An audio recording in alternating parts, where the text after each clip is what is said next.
తో వస్తుంది. So open చేసుకోవడానికి ఇలా హ్యాండిల్ మనకి ఇక్కడ స్పేస్ వస్తుంది. 1 2 3 4 5 లేయర్స్ లో వస్తుంది. ఒకవేళ మనకి స్పేస్ తక్కువ ఉంటే 4 లేయర్స్ కూడా తీసుకోవచ్చు, అంటే 4 రోస్ లో వస్తుంది.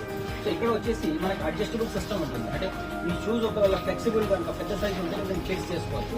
ఇలా లాక్ చేసుకోవచ్చు. క్లాక్ వైజ్ లాక్ అవుతుంది. ఆల్ ఓవర్ హైదరాబాద్ లో ఎక్కడ డెలివరీ కావాలన్నా మీరు నా నంబర్కి ఆర్డర్ చేయొచ్చు. పైన కనిపిస్తున్న డిస్క్రిప్షన్ నంబర్కి కాల్ చేయండి, వెంటనే ఆర్డర్ చేయండి. దీంట్లో డిఫరెంట్ కలర్స్ కూడా అవైలబుల్ ఉన్నాయి, ఐవరీ కలర్స్ అండ్ ఇది కాఫీ బ్రౌన్ కలర్. ఏమైనా ఆర్డర్ కావాలంటే నంబర్కి కాల్ చేయండి. Thank you.